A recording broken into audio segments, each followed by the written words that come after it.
So we're live, are we? So hello in Outer Mongolia. So we're waiting. So people are now watching. Well, I'm sorry that we haven't only got one part of the conversation. This is going to be a monologue. This is monologue with a glass of water. Do I reveal my identity, or do you put a? So my name is Robin Wight, and if you want to write it down, so you can send me an email. It's robin.wight@wcrs.com, but the Wight is W-I-G-H-T, and because it would be lovely to know that somebody out there is listening. Now, in a moment, my amazing daughter is going to join this conversation. So I'm just here. Why don't you sit down and join me for the pod? Are you allowed to join in? Well, I think you're doing so well. Okay. Well, there's an incredibly glamorous young woman I'm trying to get to join in. She's a super cultural star from Goldsmith College, and she's organised this whole process. And in case you're wondering what's happening, this is like the conversation that used to occur in cafes over a cup of coffee, and she's just about to make me my cup of coffee to add verisimilitude to it. And then this will be a global cafe rather than just a London cafe. Now, what we're going to talk about, I don't know. But then when you went into your coffee shop, you never did know. So you just went in, you sat down, you had some coffee, and I think someone, yes, my companion is my daughter, my 17-year-old daughter, and she's not having coffee. We've started the conversation, the world is listening. We've got about 18 million hits so far. And yes, here we are. And she's putting on her, she's very shy. So this, I've introduced myself. This is going to talk to the world now. There's 18 million people out there. Hi, I'm Alexia, and yes, this is my father. Yep. And you look great. I just got my hair cut, yeah. I think it's fantastic. But it's going to be black and white, so very magpie. Really magpie? Yeah, quite magpie. It's not too extreme, I hope. Well, it's black and white, so it is quite extreme. Yeah, but it's not really my choice. Right. I'm doing it for Tony and Guy. Right, you do for Tony and Guy. Yeah, with me in the Roundhouse on Monday evening. Oh right, Monday evening? Yeah, Monday evening, National Weller Finals. I think the tickets are very expensive, though. I can try and get you some. Unfortunately, I'm going to the... Well, what time is it, maybe? 7? Quite late? No, it's early. I can't stand... Hello world, I can't do that.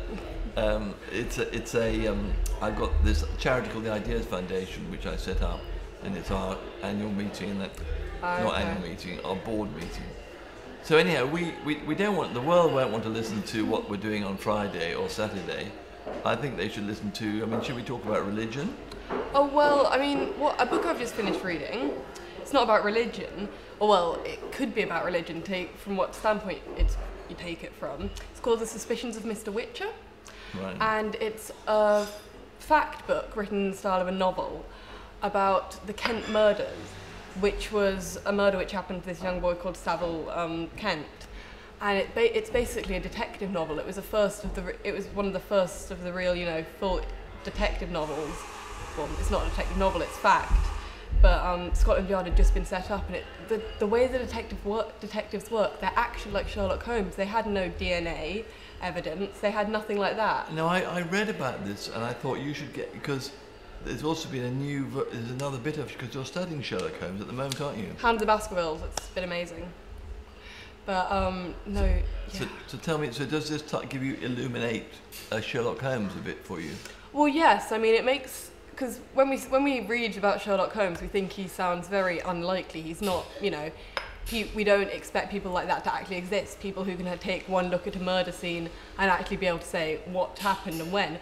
And yet, this book actually shows there were people like that. For instance, Mr. Witcher goes and looks around the Kent case for 2 weeks and comes up with the exact what happened, who the murderer was, and the murderer didn't confess for about 5 to 10 years afterwards, and everyone said no, he's wrong, this isn't what happened. And then the murderer went and confessed, And, you know, Mr. Witcher was basically like a Sherlock Holmes. It's quite amazing. But the way religion is brought into it is that the murderer only confessed after going and living in a convent for 5 years. So the murderer was a woman? Yes. The murderer was a woman. The murderer was a young boy's stepsister.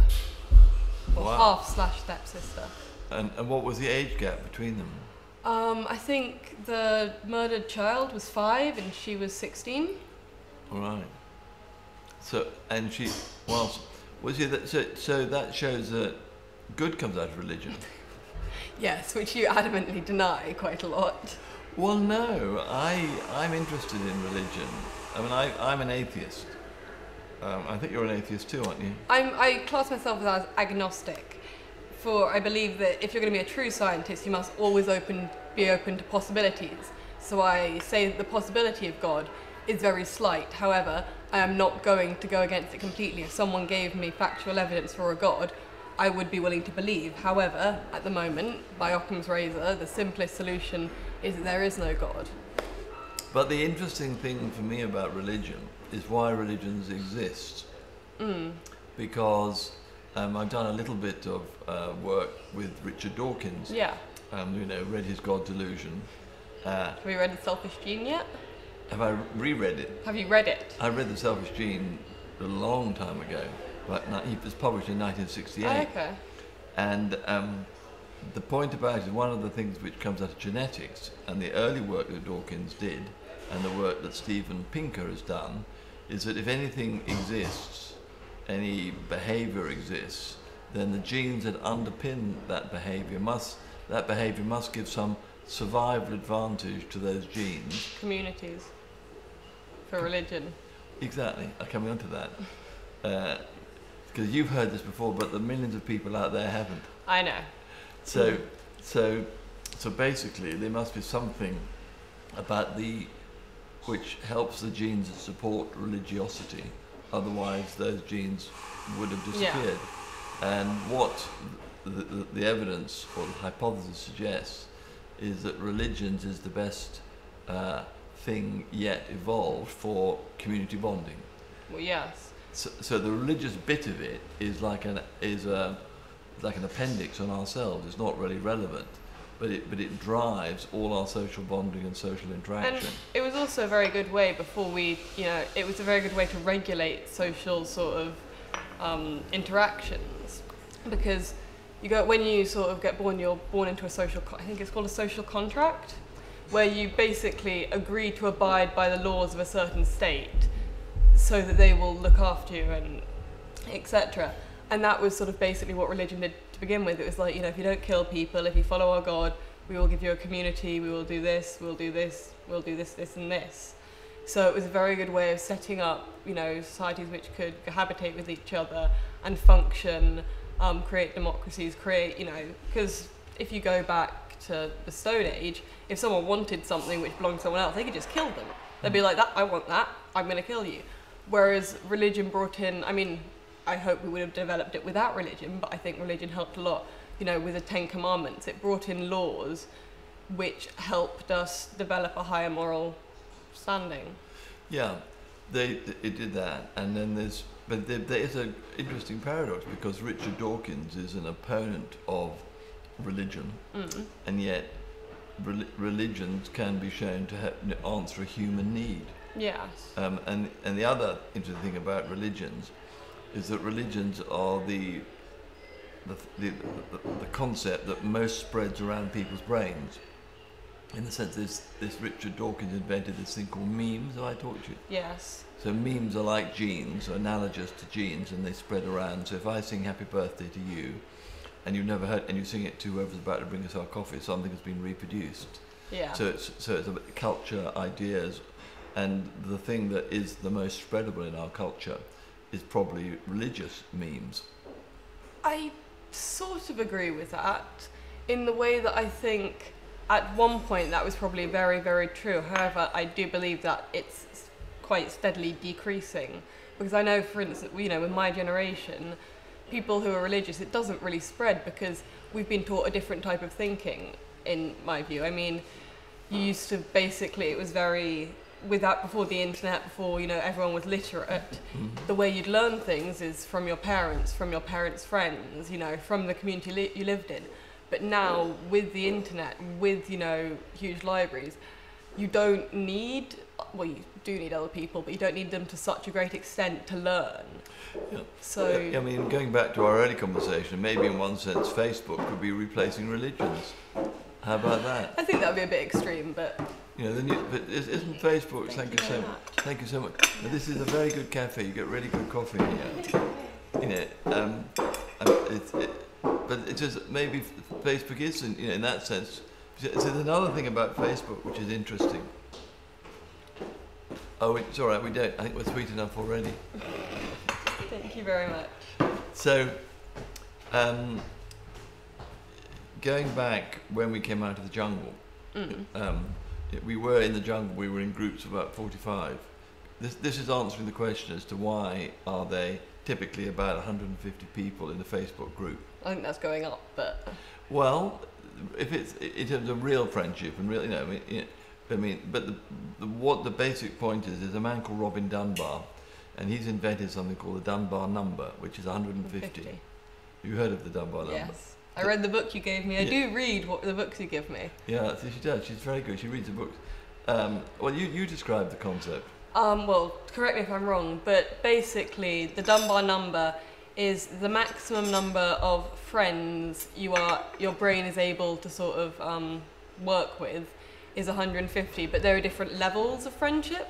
So you may have 5 very, very close best friends, and then 10, quite close, and it goes up. So you're not going to be best friends with every single one of those 150, but these are people who you'd feel comfortable, calling and things like that. They're not acquaintances. That's roughly it. But the other side of it is how it all began, a couple of 100,000 years ago, which is where we came out of the jungle. And at that point, Dunbar shows that our brains actually expanded in size. And they expanded in size so we could have the capability to manage being in a group of 150 rather than, and do the grooming in our ancestral villages. And then this is where the need for Facebook came about. 4000 BC, with the invention of towns, we went down to groups of about 25. Yeah. Because that's the way what urbanization did to us. And for all that period, we had a friendship gap, and the brain eventually was inventing things to fill that friendship gap. Television came first. Yeah. Soap operas, sort of artificial friends. Yeah. And then celebrities, artificial friends. Exactly that. We know the number of people who wish they were Justin Bieber's girlfriend. Exactly.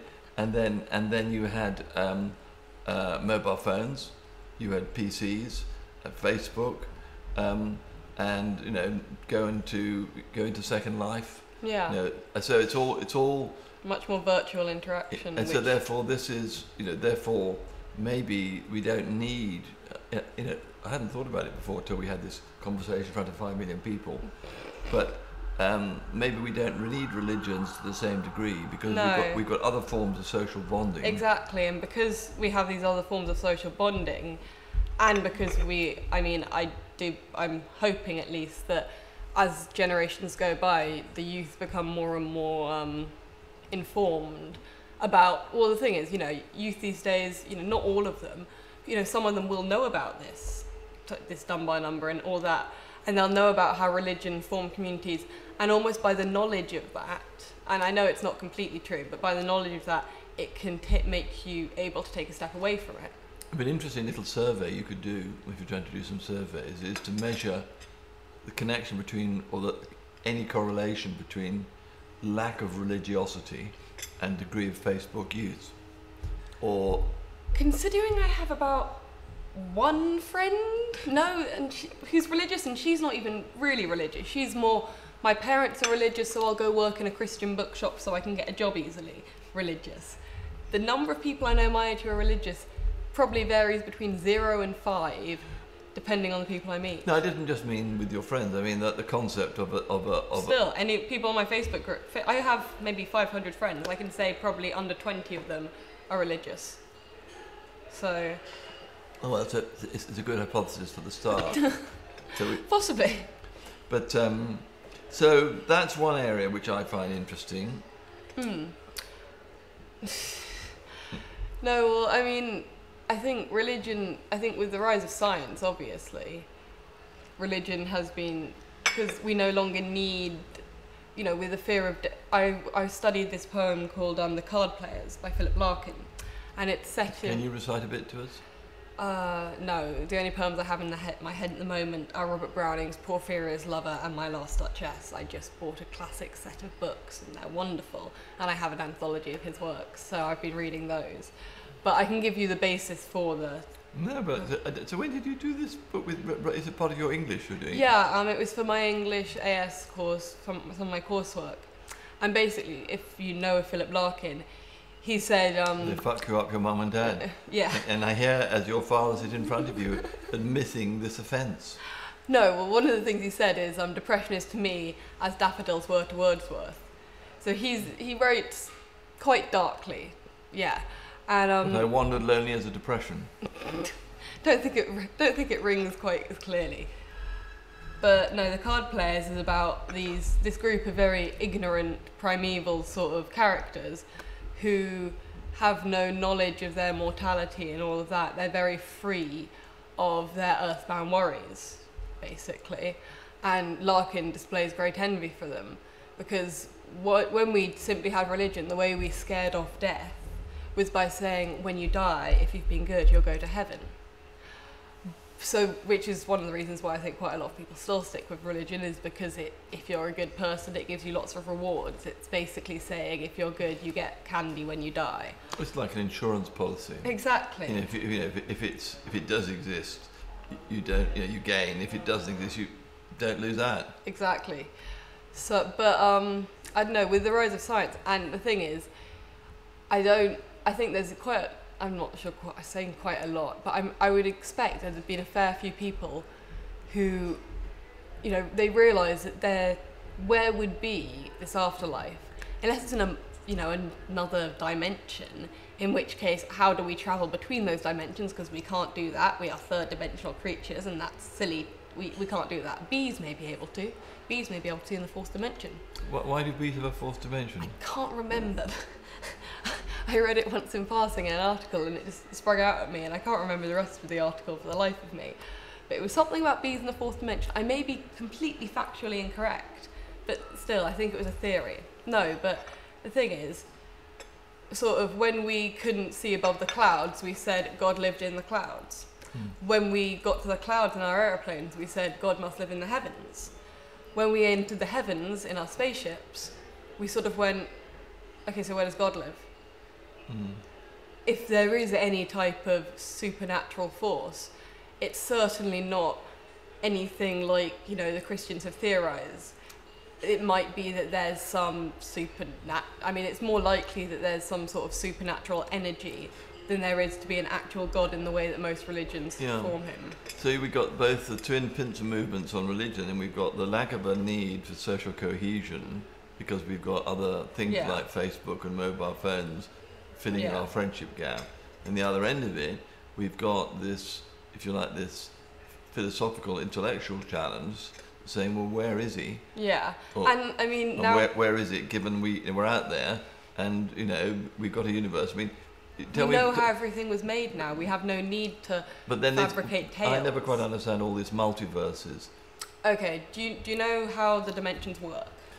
I think we'd all like to know, wouldn't we? 18 million people out there. I'm going to try and give you what I can remember off my head. So basically, think of a point. This point has no width, depth, breadth, anything. So if you have a point and a second point, and you join them together, that singular line is the first dimension. The second dimension is if you have another point, and you connect it to that line by the next line. So the second dimension is basically like, words on a page. It's books, it's a flat land. If I was second dimensional, my intestines would cut me in half, because you have no sort of breadth. Third dimension is what we know best. That's what we live in. We live in the third dimension. Fourth dimension where bees live. Well, I can see, maybe, I might be wrong, don't quote me on this. Fourth dimension is time. Or, well, yeah, normally the fourth dimension is time, meaning sort of if you could see in the fourth dimension, you would be seeing in all aspects of time at the same, well, you couldn't really say in the same point of time because you wouldn't have points of time. We only have points of time because we can only intersect at one point in the fourth dimension. We can't see the whole of it at once.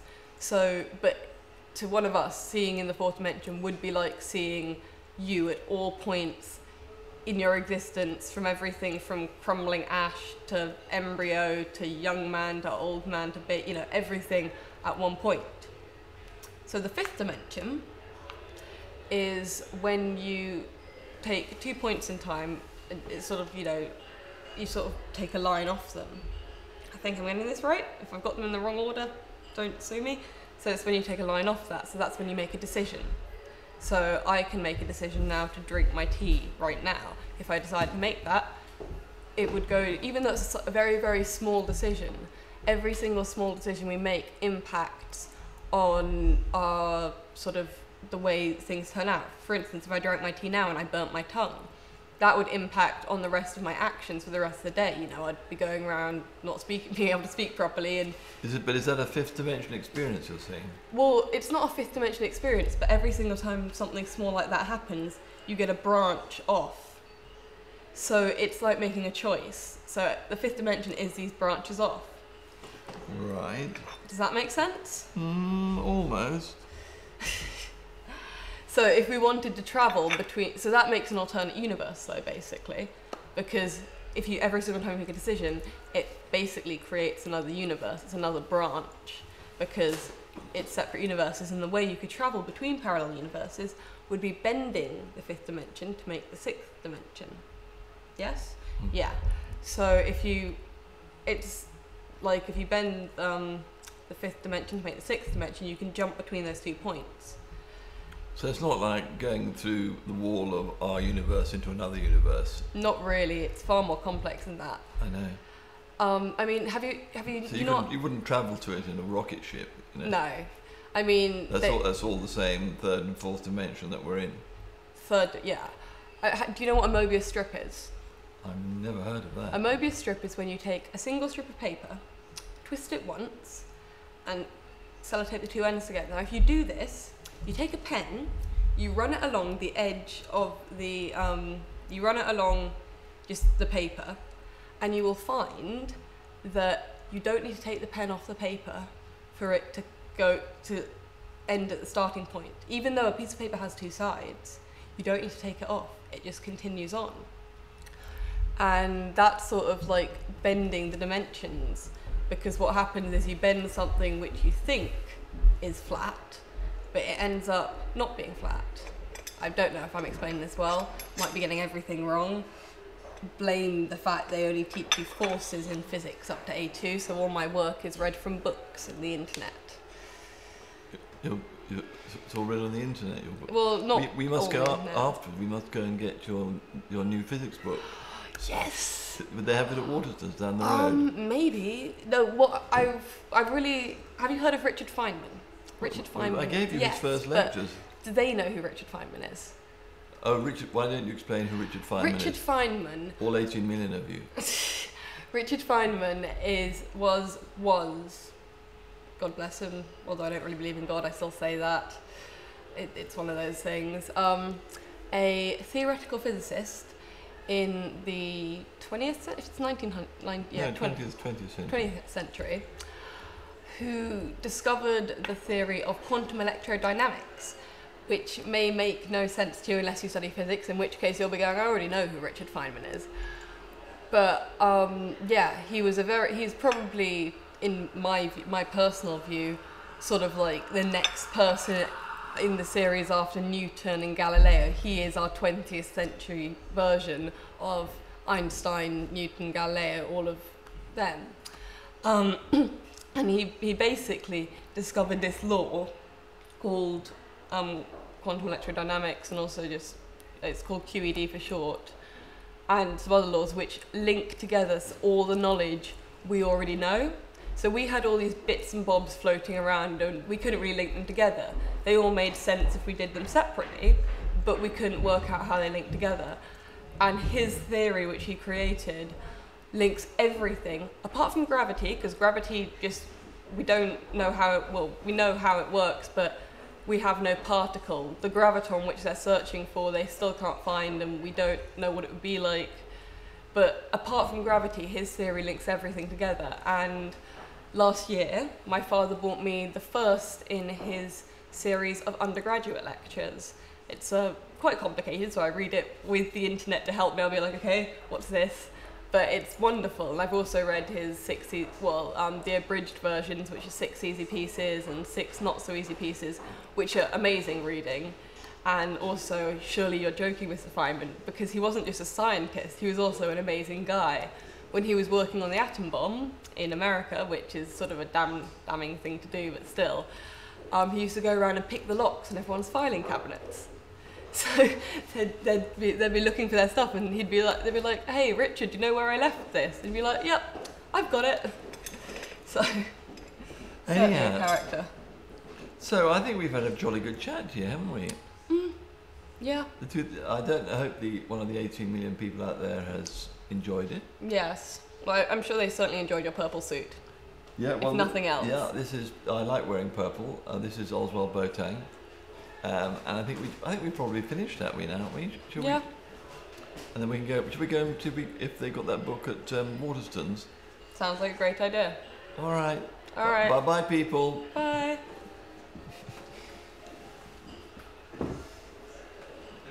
Yeah.